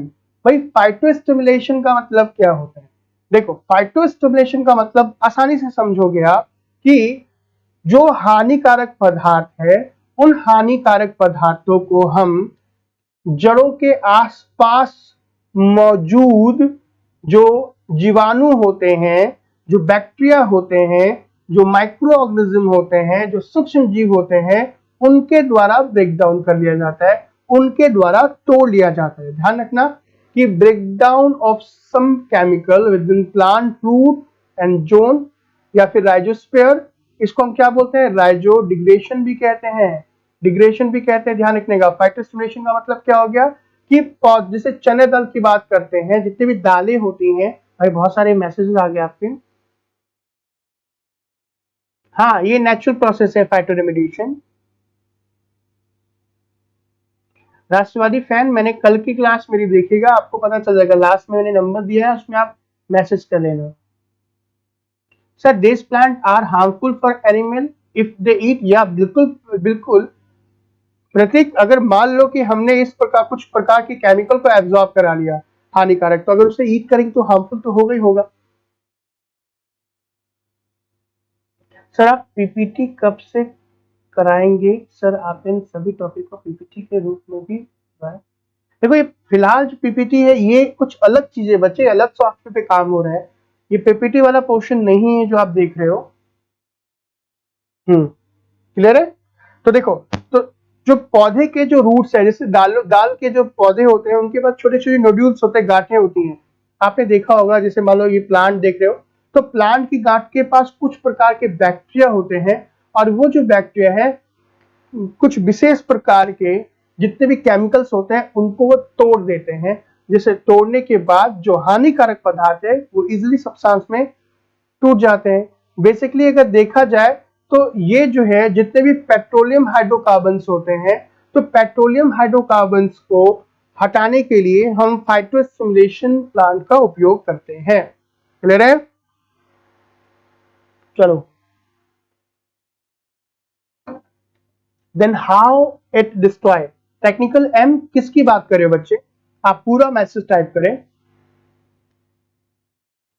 दूसरा जो है, दूसरा कौन सा है? कौन सा? इसे कहते हैं फाइटोवोलेटाइजेशन। ठीक है, फाइटोवोलेटाइजेशन ये बेसिकली क्या है? देखो सेम सेम सेम प्रोसेस है। पौधे क्या करते हैं कि हानिकारक पदार्थों को जड़ों के माध्यम से एब्जॉर्ब करके पत्तियों तक लेके जाते हैं, और पत्तियों पर ले जाने के बाद उन्हें मेटाबॉलिक प्रोसेस के द्वारा या फिर जो भी और प्रोसेस होते हैं उनके द्वारा तोड़ करके उसको किसको वेपर में कन्वर्ट करते हैं, वाष्प के द्वारा वो एनवायरमेंट में छोड़ दिए जाते हैं, जिससे आसानी से हार्मफुल सब्सटेंस है ना, इजिली सब्सटेंस में ऐसे सब्सटेंस जो क्या बायोडिग्रेडेबल हो उसमें टूट जाते हैं। खास करके फाइटोवोलेटाइजेशन का उपयोग जो है हम ऑर्गेनिक कंपाउंड और हैवी मेटल, जैसे जो बहुत ही भारी धातु होते हैं है ना, उसका ट्रांसफॉर्मेशन में करते हैं। जैसे मरकरी की बात करें तो मरकरी जो है इस प्रकार के प्रोसेस से आपके मट्टी से है ना वायु में खत्म हो जाती है। बच्चे प्लांट मतलब क्या बोल रहे हो आप? पूरा क्वेश्चन टाइप करें, आप जो क्वेश्चन पूछना चाह रहे हो टेक्निकल है, पूरा क्वेश्चन बच्चे बोले। तो ये समझ में आ गया। अगला देखो, फाइटोस्टेबलाइजेशन का मतलब क्या होता है? गाइस फाइटोस्टेबलाइजेशन का मतलब होता है सेम वही प्रोसेस है कि वो हार्मफुल पदार्थ को क्या करते हैं, एब्जॉर्ब करते हैं, और एब्जॉर्ब करने के बाद तनों में और पत्तियों में उसे स्टेबल कर देते हैं। Is that clear? तो ये कुछ टर्म्स थे जो फाइटोरेमेडिएशन में यूज किए जा सकते थे या यूज किए जा सकते हैं। अब मैं आपको कुछ प्लांट्स के बारे में बताऊंगा या कुछ फंगस के बारे में बताऊंगा जो फाइटोरेमेडिएशन में काफी हेल्प करते हैं। तो यहाँ पे कुछ फंगस भी हैं और कुछ पौधे भी हैं जो फाइटोरेमेडिएशन में काम आते हैं। पहला क्या है आप, अच्छा फंगस क्या होते हैं? देखो फंगस की बात की जाए तो हालांकि बायोलॉजी में मैं आपको प्रॉपर तरीके से प्लांट मार्फोलॉजी बताऊंगा, तब मैं वहां बताऊंगा कि ये क्या होते हैं, फंगस क्या होता है। बट यहाँ पे फंगस को आप क्या कर सकते हो, एक ऐसे पौधे के रूप में ले सकते हो जो क्या करते हैं, फोटोसिंथेसिस नहीं, पौधे तो नहीं बोलेंगे, एक फंगस बेसिकली कवक होता है, ठीक है, ये फोटोसिंथेसिस नहीं करता, इसमें जो फूड होता है वो ग्लाइकोजन के रूप में स्टोर होता है, कुछ कुछ में अलग अलग भी होता है, ठीक है, तो वो मैं बाद में डिटेल से बताऊंगा। बट यहाँ पे कुछ टाइप्स ऑफ फंगस की बात कर लेते हैं जो फाइटोरेमेडिएशन में मदद करते हैं। तो पहला कैंडिडा नामक एक ऐसा फंगस है, ये सब आपके पेपर में पूछा जा चुका है और पूछा भी जाएगा, इसलिए इसे याद कर लेना। कैंडिडा नामक एक ऐसा फंगस, एक ऐसा कवक है जो फॉर्मल्डिहाइड नामक जो केमिकल होता है उसे क्या करता है, अपघटित करने में मदद करता है। आए समझ में? दूसरा दूसरा क्या है, जिब्रेला जो है एक प्रकार का ऐसा कवक है जो साइनाइड है उसको अपघटित करने में मदद करता है, ठीक है। दूसरा जो व्हाइट रोट फंगस होती है, ध्यान रखना, व्हाइट रोट फंगस में बहुत सारे फंगस आते हैं, ठीक है। व्हाइट रोट फंगस जो है वो क्या है, जो भी ऑर्गेनिक पॉल्यूंट होते हैं मट्टी के अंदर में, जो कार्बनिक प्रदूषक होते हैं मट्टी के अंदर में, उसे सही करने में मदद करता है। इसमें कौन कौन सा है, फेनेरोकाइट्स, दूसरा क्या है, क्रिप्टोस्पोरम। और नेक्स्ट हम बात कर लेते हैं कि जो व्हाइट रोट फंगस होता है वो और कुछ केमिकल को भी क्या करता है, डिसॉल्व करने में काफी मदद करता है। अब वो केमिकल कौन कौन सा है, ये देखो देखो पेंटाक्लोरोफिनॉल, ये केमिकल जो है, इस केमिकल को अपघटित करने में व्हाइट रोट फंगस सक्षम है। दूसरा क्या है, डाइक्लोरो डाइफेनाइल ट्राइक्लोरोइथेन, जिसको आप डीडीटी कहते हो, इसे भी डिग्रेड कर सकता है। इसके अलावा जो टीएनटी होता है, ट्राई नाइट्रोटोलूल होता है, उसे भी व्हाइट रोट फंगस सही करता है। तो ये जो स्लाइड देख रहे हो, स्लाइड को अपनी कॉपी में नोट डाउन जरूर कर लेना, ठीक है, क्योंकि आपके पीसीएस में या फिर जो भी अदर एग्जाम आप दे रहे हो उसमें काफी यूजफुल है कि कौन कौन से फंगस जो है वो केमिकल को क्या करते हैं, डिकम्पोज कर सकते हैं, ठीक है। ठीक है, देखो आप बोलोगे सर इतना डिटेल में क्यों पढ़ा रहे हो, बच्चे मैं इसलिए पढ़ा रहा हूँ डिटेल में क्योंकि मैं यूपीएससी बेस्ड लेके चल रहा हूँ, पीसीएस में भी क्वेश्चन आते हैं, इसी कारण से थोड़ा डिफिकल्ट जरूर है बट यूजफुल बहुत ज्यादा है। अब कुछ प्लांट का उपयोग, कौन कौन से प्लांट का उपयोग किस प्रकार के हार्मफुल सब्सटेंस को एब्जॉर्ब करने में होते हैं उसकी बात कर लेते हैं। देखो, एक प्रकार का फ्लावर आपने देखा होगा, आपके घर में गार्डन में भी होगा, ये इसको हम बोलते हैं हाइड्रेंजेस। ये एक प्रकार का ऐसा फूल है जिसको आप ऑर्नामेंटल प्लांट बोलते हो, काफी खूबसूरत सा होता है, कई छोटे छोटे फूल मिलकर के, कोई छोटे छोटे फूल मिलकर फूलों का एक बंच बनाते हैं, ठीक है। ये देखने में काफी खूबसूरत लगता है। इस प्रकार के फ्लावर का उपयोग, इस प्रकार के प्लांट का उपयोग जो है, हम मट्टी से एल्यूमिनियम को एब्जॉर्ब करने में करते हैं। मतलब अगर मट्टी में एल्यूमिनियम की मात्रा बहुत ज्यादा हो गई है तो इसको हम एब्जॉर्ब करने में मदद करेंगे, ठीक है। ये सारे के सारे आप याद करेंगे बच्चों, सारे के सारे, ये सारे के सारे जो नोट्स हैं, अगर आप इसे नोट्स बना रहे हो तो ये बहुत बेनिफिशियल नोट्स आपके बन जाएंगे। आप YouTube पे बहुत लोगों के क्लासेस को देख सकते हो, बहुत लोग क्यों नहीं ऑनलाइन क्लास कर रहे हैं, मैं किसी चैनल का नाम नहीं लूंगा या टीचर का नाम नहीं लूंगा, लेकिन वो सारे के सारे जो पढ़ा रहे हैं ना, वो क्या कर रहे हैं, बस आज कोई क्वेश्चन उठाया उसी को डिस्कस कर लिया। भाई किसी भी क्वेश्चन को डिस्कस करने के लिए, खासकर साइंस की बात करें तो आपको बेसिक नॉलेज होनी चाहिए। जैसे मैं प्लांट्स के बारे में बता रहा हूँ, तो ये प्लांट्स मैं पहले ही बता सकता था, लेकिन अब ये प्लांट जो है वो किसके लिए यूज होता है वो अब बहुत डिटेल में पढ़ चुके हैं। यानी कि आप मेरी कोई भी क्लास देखोगे तो उसमें बेसिक टू एडवांस मैंने प्रॉपर तरीके से बताया है। दूसरा जो है, दूसरा प्लांट जो होता है उसे हम बाकोपा मैनोरी कहते हैं। क्या बोलते हैं, बाकोपा मैनोरी बोलते हैं, इसे वाइटर हाइसोप्स कहते हैं। बेसिकली अगर देखा जाए तो ये बाकोपा मैनोरी जो होता है, ये अगर मिट्टी के अंदर में मरकरी की मात्रा ज्यादा हो गई है, कैडमियम की मात्रा ज्यादा हो गई है, या फिर आपका क्रोमियम की मात्रा ज्यादा हो गई है, तो उसे एब्जॉर्ब करने में काफी मदद करता है। और मैं आपको यहाँ पे स्पेशल टिप देना चाहता हूँ कि अगर अगर आपकी मेमोरी काफी वीक है, आपको पढ़ा हुआ याद नहीं होता है, तो गाइस आप क्या कर सकते हैं, जो बाकोपा मैनोरी देख रहे हो, होम्योपैथ में बाकोपा मैनुरी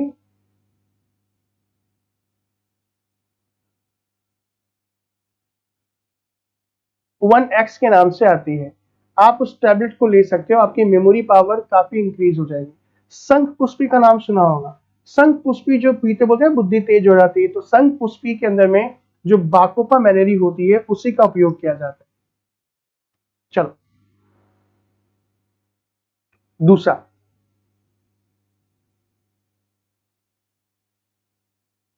दूसरा प्लांट देखते हैं कौन सा है।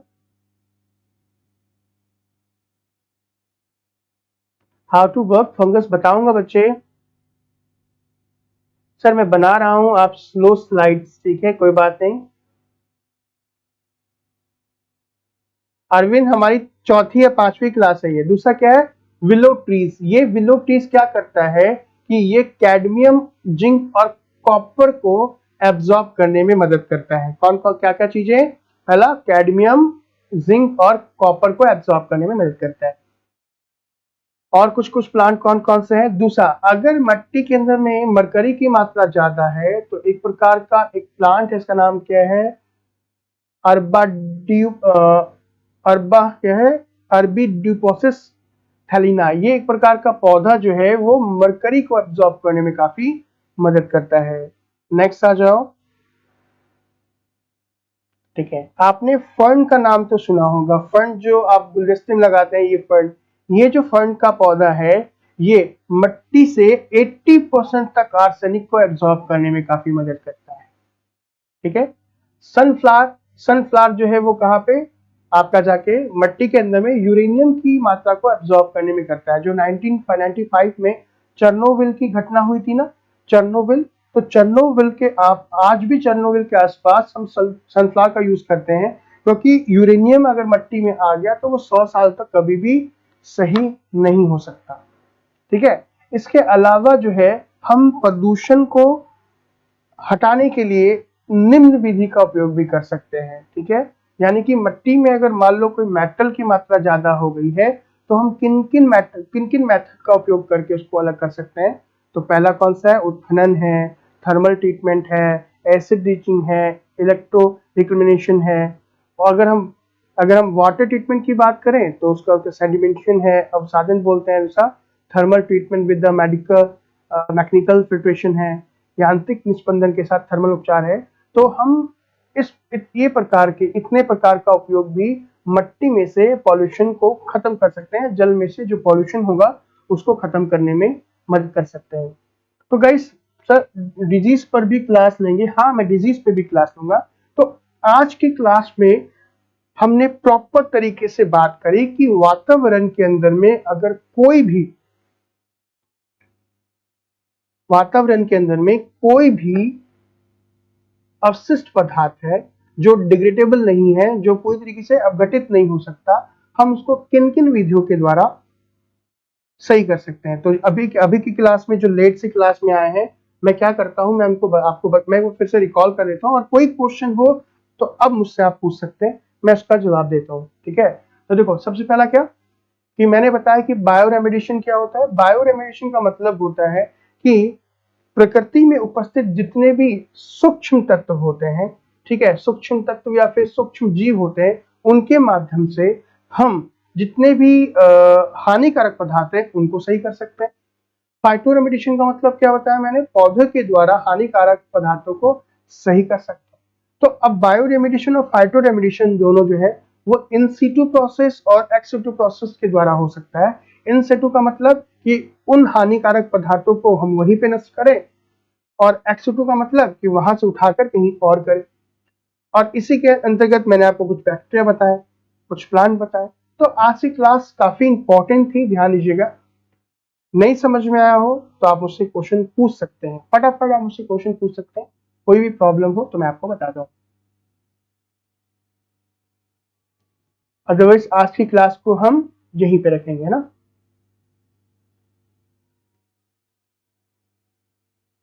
फटाफट आप सभी क्वेश्चन पूछ सकते हैं मुझसे। आज की क्लास को हम यहीं पे खत्म करेंगे। आज की क्लास से रिलेटेड कोई भी क्वेश्चन आपके मन में हो कि सर पीडीएफ कहाँ मिलेगा, सर ये कहाँ मिलेगी, वहां कहाँ मिलेगी, सब क्वेश्चन पूछ सकते हो। ओके अरविंद सर, मैं फर्स्ट टाइम आया हूँ इसलिए पता करना पड़ा, बहुत बहुत धन्यवाद, कोई बात नहीं। आइए सस्पेंड, हाँ बच्चे हम पीडीएफ पे भी क्लास लेंगे। सर प्री के लिए बुक रिकमेंड कर लीजिए। अंकित प्री के लिए साइंस एंड टेक की बुक मैं क्या रिकमेंड करूँ बच्चे, क्योंकि इस पे ये जब तक बेसिक क्लियर नहीं होगा आपका तब तक आप करंट पढ़ भी नहीं पाओगे। इसलिए जो भी करंट, कोई भी करंट मैगजीन ले लो और जो भी करंट से रिलेटेड टॉपिक है उसको आप कर सकते हो। सर समझा, ठीक है, ओके। अरविंद सर, ओके ज्योति सर, क्या आप कहीं अलग से भी क्लास लेते हैं? बच्चे मैं बहुत जगह क्लास लेता हूँ, बहुत जगह क्लास लेता हूँ, ठीक है। फटाफट फटाफट आप सभी क्वेश्चन पूछ सकते हैं। तो आज की क्लास कैसे लगी फटाफट बताएं।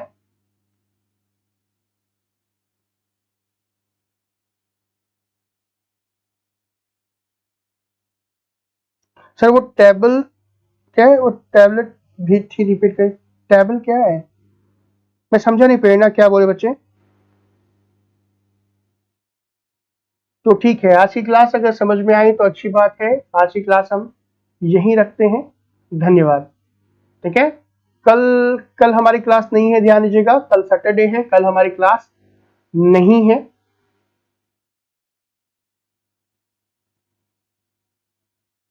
कल सैटरडे है ना, हाँ कल कल क्लास नहीं है, संडे भी क्लास नहीं है, मंडे को शायद क्लास हो भी सकती है और नहीं भी हो सकती है।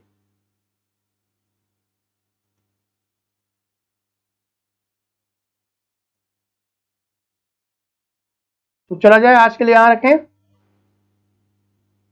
तो thank you so much guys, आज की क्लास जो है हम यही रखते हैं, कल आप नेक्स्ट क्लास में वापस मिलते हैं। Thank you.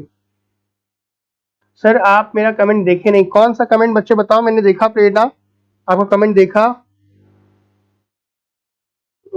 थर्ड नंबर वाली स्लाइड्स कौन सी, ऐसे बताओ। सर एनसीईआरटी, एक सेकंड में सभी के मैसेज देख लेता हूँ फिर जाता हूँ। Thank you sir, thanks a lot sir, आप बहुत थैंक यू सो मच टेक्निकलम। बिल्कुल बिल्कुल, थर्ड नंबर वाली स्लाइड, ऐसे ऐसे थर्ड नंबर में बहुत सारी स्लाइड थी, कौन सी स्लाइड ऐसे बताओ। मयूरी गुप्ता, थैंक यू बच्चे, today class very interesting, now make a notes. बिल्कुल रजना, नोट्स बनाए। सर एनसीईआरटी कौन से स्टैंडर्ड की रीड करें? अगर आप एनसीईआरटी रीड करना चाहते हैं तो 9, 10, 11 और 12 की एनसीईआरटी रीड कर सकते हैं, ठीक है। सर एक रिक्वेस्ट करना चाहूंगा, आप एक मेंस का क्वेश्चन बायोटेक्नोलॉजी का पूरा होने पे बाद लगा दीजिए, ठीक है। कल से चलो मैं देता हूँ, अगली बार से क्लास में देता हूँ। अच्छी रही, थैंक यू सो मच, ठीक है।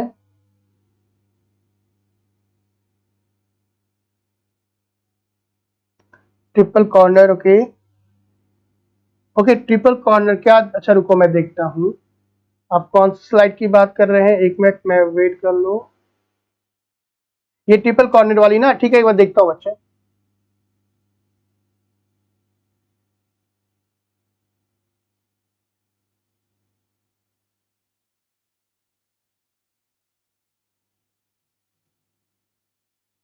लो ये वाली स्लाइड ना,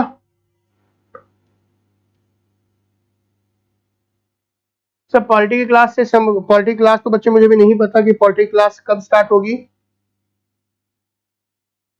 पॉलिटी क्लास मुझे नहीं पता।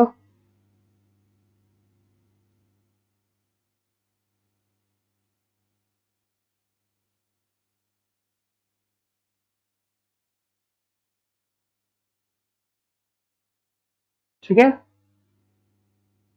एक मिनट, यहाँ पे एक कोई क्वेश्चन है तो फटाफट फटाफट मुझसे पूछे, क्या है।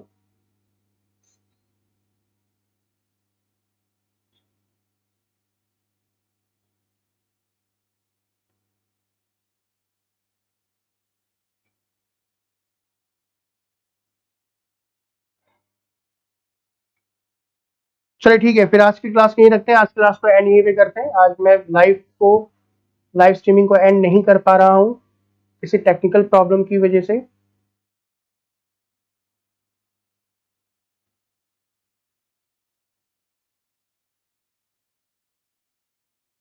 सर नेक्स्ट टॉपिक क्या पढ़ाएंगे, इन्वायरमेंटल इकोलॉजी? नहीं, मैं इन्वायरमेंटल टेक्नोलॉजी नहीं पढ़ाऊंगा, वो कोई दूसरे सर पढ़ाएंगे बच्चे।